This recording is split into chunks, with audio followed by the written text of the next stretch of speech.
निर्दलीय कहिए या लोक उम्मीदवार के तौर पर मैं आ रहा हूं और मैं कृष्ण भगवान के उस वाक्य में भरोसा रखता हूं कि कर्मण्येवाधिकारस्ते मा फलेषु कदाचन। तो मुझे अपना कर्म करना है, फल की चिंता मुझे नहीं करनी है। फल की चिंता वो करें, सब करें, मिलकर करें, क्योंकि हमको, आपको, हम सबको एक अच्छे जनप्रतिनिधि की, एक सांसद की जरूरत है। अगर आप समझते हैं कि मैं एक आपका अच्छा सांसद हो सकता हूं, आप मुझे वोट करें और मैं आपकी हर समस्या का समाधान करवाऊंगा। एक तरफ महागठबंधन के उम्मीदवार होंगे, एक तरफ एनडीए के उम्मीदवार होंगे और आप निर्दलीय चुनाव लड़िएगा, तो क्या लग रहा है कि आप यहाँ मुजफ्फरपुर से लोकसभा चुनाव जीत के जाइएगा? मैं दल के दलदल में नहीं पड़ता, वो दलदल है। जो दल आपको कहता है कि जाति मत देखो, वह खुद जब प्रत्याशी तय करता है तो सबसे पहले सर्वप्रथम वह जाति देखता है और जाति देखकर आपका प्रत्याशी तय करता है। जाति देखकर प्रत्याशी तय करने वाला दल हमको कभी कह नहीं सकता कि आप फलानी जाति को मत देखिए और फलानी जाति को नहीं देखिए, जाति से ऊपर उठिए। क्या आप जाति से ऊपर उठते हैं? क्या राजनीतिक दल जाति से ऊपर उठकर एक अच्छे प्रत्याशी का चुनाव करते हैं? नहीं, आपका प्रथम क्राइटेरिया होता है जाति। तो आप जाति देखकर प्रत्याशी चुनाव करें और समाज जाति न देखे, ये कैसी विडंबना है? यह अगर लागू करना है तो सर्वप्रथम आप पर लागू करना होगा। जहां तक हमारी बात है, न मैं जाति देखता हूं, न मैं धर्म देखता हूं। मैं जाति धर्म सबसे ऊपर मानव धर्म को देखता हूं। सब हमारे हैं, हिंदू, मुस्लिम, सिख, ईसाई, पारसी, जो भी हो, सब एक इंसान पहले हैं। मैं सिर्फ और सिर्फ मानव धर्म देखता हूँ। आप शिक्षा के क्षेत्र में भी सेवा कर रहे हैं और स्वास्थ्य के क्षेत्र में भी सेवा कर रहे हैं, तो राजनीति में आने का क्या मकसद? देखिए, मैं शिक्षा के क्षेत्र में तो हूँ, 20 वर्षों से विदेशों में, विभिन्न देशों में मैंने पढ़ाया है। स्वास्थ्य के क्षेत्र से भी जुड़ा हुआ हूँ, जहाँ अभी आप बैठे हैं, पराशर हॉस्पिटल का निदेशक भी हूँ। यह सब समाज की सेवा का एक माध्यम है, लेकिन इतना मैं काफी नहीं मानता हूं। अगर मुझे बड़ी जिम्मेदारी दी जाती है तो मैं और अच्छे तरीके से अपने लोगों की सेवा कर पाऊंगा। स्वामी विवेकानंद जी ने कहा था, no service is greater than the service of the motherland. जननी जन्मभूमिश्च स्वर्गादपि गरीयसी। जननी और जन्मभूमि स्वर्ग से बढ़कर, तो मैं उस स्वर्ग की सेवा करना चाहता हूं। इसलिए मैंने निर्णय लिया है कि मैं लोक उम्मीदवार के रूप में इस संसदीय क्षेत्र से अपना नामांकन करूंगा। और आपसे विनती है, करबद्ध प्रार्थना है कि अगर आपको लगता है कि मैं आपकी उम्मीदों पर खरा उतरता हूं, तो एक बार मेरा समर्थन दीजिए और 5 साल बाद मैं आपको नया मुजफ्फरपुर दूंगा। कौन मुद्दे लेके जाइएगा जनता के बीच? एयरपोर्ट यहाँ से क्यों चला गया, एम्स यहाँ से शिफ्ट क्यों हुआ, उसको वापस लाने की कोशिश करूंगा।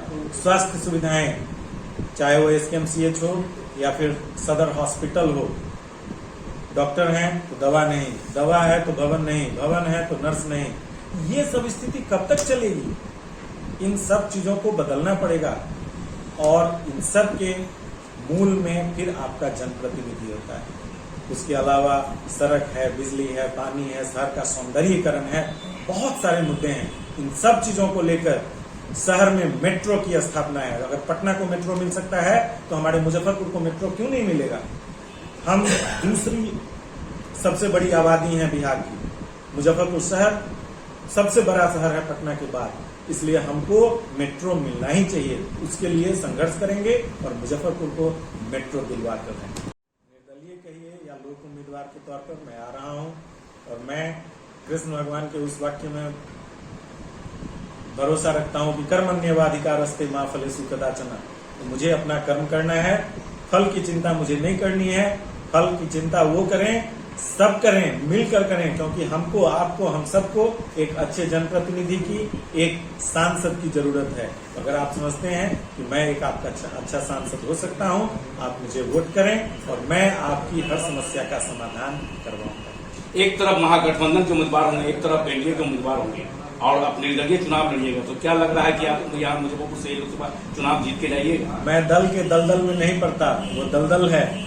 जो दल आपको कहता है कि जाति मत देखो, वह खुद जब प्रत्याशी तय करता है तो सबसे पहले सर्वप्रथम वह जाति देखता है और जाति देखकर आपका प्रत्याशी तय करता है। जाति देखकर प्रत्याशी तय करने वाला दल हमको कभी कह नहीं सकता कि आप फलानी जाति को मत देखिए और फलानी जाति को नहीं देखिए, जाति से ऊपर उठिए। क्या आप जाति से ऊपर उठते हैं? क्या राजनीतिक दल जाति से ऊपर उठकर एक अच्छे प्रत्याशी का चुनाव करते हैं? नहीं, आपका प्रथम क्राइटेरिया होता है जाति। तो आप जाति देखकर प्रत्याशी चुनाव करें और समाज जाति न देखे, ये कैसी विडंबना है? यह अगर लागू करना है तो सर्वप्रथम आप पर लागू करना होगा। जहां तक हमारी बात है, न मैं जाति देखता हूं, न मैं धर्म देखता हूं, मैं जाति धर्म सबसे ऊपर मानव धर्म को देखता हूं। सब हमारे हैं, हिंदू, मुस्लिम, सिख, ईसाई, पारसी, जो भी हो, सब एक इंसान पहले हैं। मैं सिर्फ और सिर्फ मानव धर्म देखता हूँ। आप शिक्षा के क्षेत्र में भी सेवा कर रहे हैं और स्वास्थ्य के क्षेत्र में भी सेवा कर रहे हैं, तो राजनीति में आने का क्या मकसद? देखिए, मैं शिक्षा के क्षेत्र में तो हूँ, 20 वर्षों से विदेशों में, विभिन्न देशों में मैंने पढ़ाया है। स्वास्थ्य के क्षेत्र से भी जुड़ा हुआ हूँ, जहाँ अभी आप बैठे हैं पराशर हॉस्पिटल का निदेशक भी हूँ। यह सब समाज की सेवा का एक माध्यम है, लेकिन इतना मैं काफी नहीं मानता हूँ।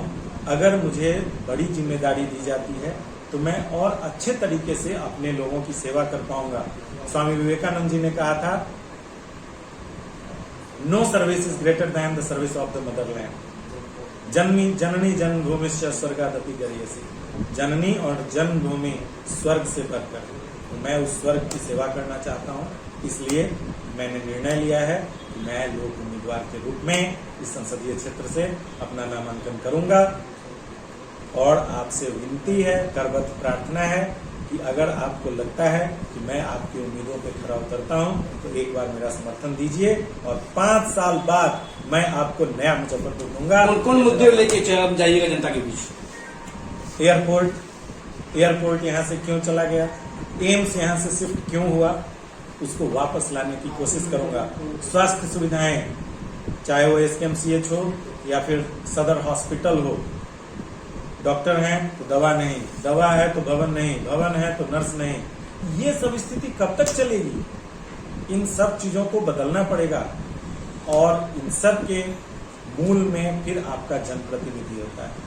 उसके अलावा सड़क है, बिजली है, पानी है, शहर का सौंदर्यीकरण है, बहुत सारे मुद्दे हैं। इन सब चीजों को लेकर शहर में मेट्रो की स्थापना है। अगर पटना को मेट्रो मिल सकता है तो हमारे मुजफ्फरपुर को मेट्रो क्यों नहीं मिलेगा? हम दूसरी सबसे बड़ी आबादी है बिहार की, मुजफ्फरपुर शहर सबसे बड़ा शहर है पटना के बाद, इसलिए हमको मेट्रो मिलना ही चाहिए। उसके लिए संघर्ष करेंगे और मुजफ्फरपुर को